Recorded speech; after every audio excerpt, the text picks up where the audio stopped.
नमस्कार, आप देख रहे हैं 4 PM। मैं हूं आपके साथ सिमरन। देश के अंदर लोकसभा चुनावों को लेकर के सियासी तापमान बढ़ा हुआ है। चुनावी मौसम गरमाया हुआ है। चारों ओर बस चुनावी चर्चाएं हो रही हैं। ऐसा इसलिए भी हो रहा है क्योंकि 7 चरणों में होने वाले लोकसभा चुनावों के 2 चरण का मतदान हो चुका है, जबकि कल यानी 7 मई को तीसरे चरण का चुनाव होना है।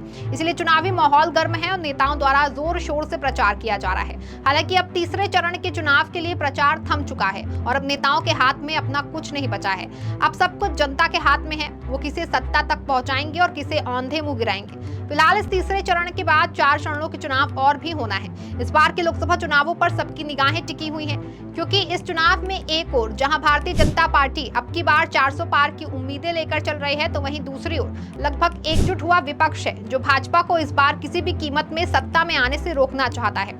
इसको लेकर भाजपा और विपक्ष के बीच लगातार जंग छिड़ी हुई है। हालांकि शुरुआती 2 चरणों के बाद भाजपा के खेमे में एकदम से बदलाव आया है और बीजेपी के नेताओं की भाषा ही बदल गई है। यही कारण है कि विपक्ष 2 चरणों के मतदान के बाद काफी उत्साहित है, क्योंकि विपक्ष का ऐसा मानना है कि 2 चरणों के मतदान के बाद जनता का समर्थन उसे मिला है और शुरुआती रुझानों में इंडिया गठबंधन भाजपा से आगे है। हालांकि भाजपा भी अपनी जीत को लेकर आश्वस्त नजर आ रही है, लेकिन इतना जरूर है कि 2 चरणों के मतदान के बाद से भाजपा या पीएम मोदी की ओर से दंभ भरना कम हुआ है कि अब की बार 400 पार। शायद कहीं ना कहीं बीजेपी को भी 2 चरणों में कुछ तो नुकसान होता दिखाई पड़ रहा है।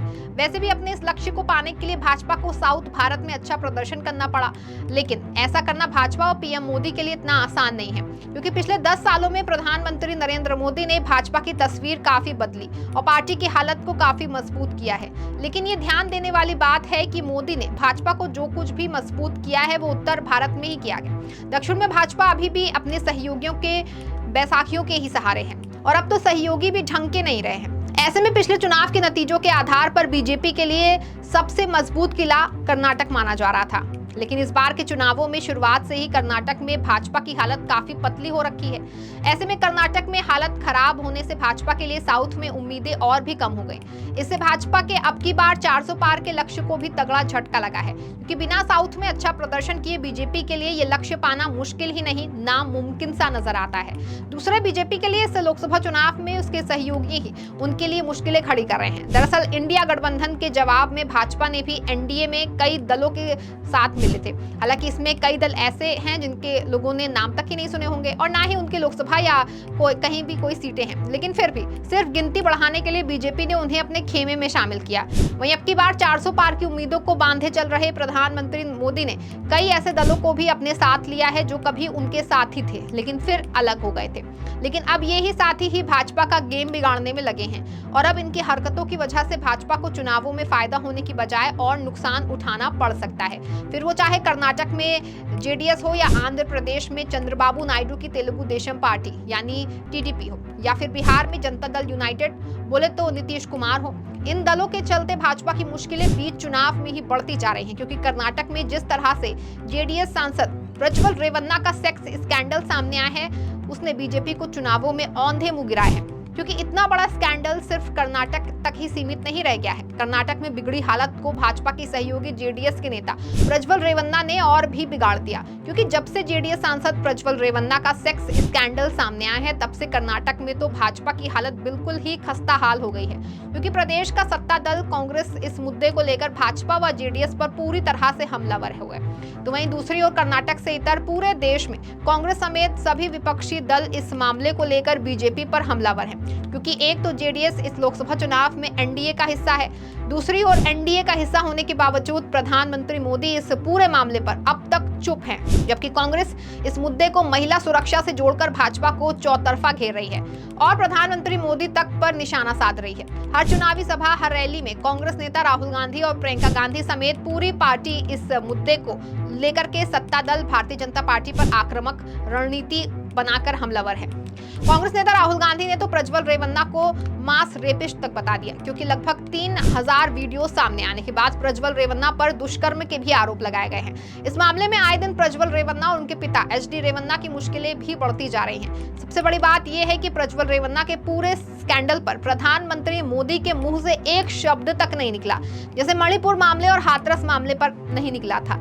यही सब कारण है कि विपक्ष, खास करके कांग्रेस, इस मामले को लेकर भाजपा पर हमलावर है। तो वहीं दूसरी ओर अब की बार 400 पार की उम्मीदें लेकर चल रही भाजपा व पीएम मोदी को भी इस घटना से तगड़ा झटका लगा है, क्योंकि रेवन्ना सेक्स स्कैंडल की आंच जो है वो सिर्फ कर्नाटक तक ही सीमित नहीं रह जाएगी, बल्कि अब इसकी तपन पूरे देश में फैल रही है और भाजपा को इसमें समेट रही है, क्योंकि प्रज्वल रेवन्ना इस समय एनडीए का हिस्सा है और पीएम मोदी ने खुद ऐसे दुष्कर्मी और महिलाओं के यौन उत्पीड़न के आरोपी के लिए प्रचार किया और वोट मांगे हैं। यानी भाजपा के लिए जेडीएस ने ही एक बड़ी खाई खोद दी है। एक और जहां कर्नाटक में भाजपा के लिए जेडीएस ने मुश्किलें खड़ी कर दी हैं, जिसकी आंच पूरे देश में फैल रही है, तो वहीं दूसरी ओर अब आंध्र प्रदेश में भाजपा के सहयोगी दल टीडीपी भी कुछ ऐसा ही किया है, जिससे कि भाजपा की ही मुश्किलें बढ़ सकती हैं। अब इस मुद्दे का लाभ विपक्ष भाजपा को घेरने के लिए उठा सकता है। दरअसल चंद्रबाबू नायडू की पार्टी टीडीपी ने उस मुद्दे का समर्थन किया है, जिसको लेकर के भाजपा व पीएम मोदी लगातार विरोध कर रहे हैं और उल्टा विपक्ष को ही घेर रहे हैं। लेकिन अब भाजपा के सहयोगी दल टीडीपी ने उस मुद्दे का समर्थन कर दिया है। दरअसल आंध्र प्रदेश में चंद्रबाबू नायडू की पार्टी टीडीपी ने ओबीसी आरक्षण में मुस्लिम कोटे का समर्थन किया है। जाहिर है कि इस मुद्दे पर पीएम मोदी समेत पूरे भाजपा विपक्ष पर हमलावर है और इसे ओबीसी की हकमारी से जोड़ रहे हैं। दरअसल चंद्रबाबू नायडू भाजपा से इतर जाकर के अपना व्यक्तिगत हित साध रहे हैं। यही कारण है कि टीडीपी प्रमुख चंद्रबाबू नायडू ने सत्ता में आने पर मुसलमानों के लिए 4% आरक्षण की घोषणा की है। दरअसल राज्य में मुस्लिम मतदाता जो हैं वो 40 से 50 विधानसभा सीटों पर प्रभावी हैं। आंध्र प्रदेश के पूर्व सीएम चंद्रबाबू नायडू इस घोषणा के जरिए इस वोट बैंक को अपने पक्ष में मोड़ने की कोशिश कर रहे हैं। पूर्व सीएम चंद्रबाबू नायडू ने स्पष्ट तौर पर कहा है कि हम शुरू से ही मुसलमानों के लिए 4% आरक्षण का समर्थन कर रहे हैं और ये जारी रहेगा। खास बात यह है कि इससे पहले तेलंगाना के जहीराबाद में एक चुनावी रैली के दौरान प्रधानमंत्री नरेंद्र मोदी ने कहा कि वो धर्म के आधार पर दलितों, आदिवासियों और अन्य पिछड़े वर्गों ओबीसी का कोटा मुसलमानों को नहीं देने। जाहिर है कि चंद्रबाबू नायडू की टीडीपी आंध्र प्रदेश में बीजेपी नेतृत्व वाले एनडीए का हिस्सा है। दोनों दल एक साथ राज्य के सीएम वाईएस जगनमोहन रेड्डी की पार्टी वाईएसआरसीपी के खिलाफ लोकसभा चुनाव लड़ रहे हैं। इस अलायंस में अभिनेता से नेता बने पवन कल्याण की जनसेना भी शामिल है। एनडीए को इस घटक दलों के संयुक्त घोषणा पत्र में मुसलमानों के लिए 4% आरक्षण का उल्लेख नहीं किया गया था, जिसको लेकर 2 दिन पहले चंद्रबाबू नायडू ने बड़ा ऐलान किया था। पूर्व मुख्यमंत्री ने यह भी कहा कि आंध्र प्रदेश में वाईएसआर कांग्रेस विरोधी भावना है। उन्होंने दावा किया कि उनकी पार्टी राज्य में लोकसभा और विधानसभा चुनाव जीतने के लिए तैयार है। चंद्रबाबू नायडू ने दावा किया कि एनडीए आम चुनाव में आंध्र प्रदेश की 25 लोकसभा सीटों में से 24 और विधानसभा चुनाव में 160 सीटें हासिल करेगा।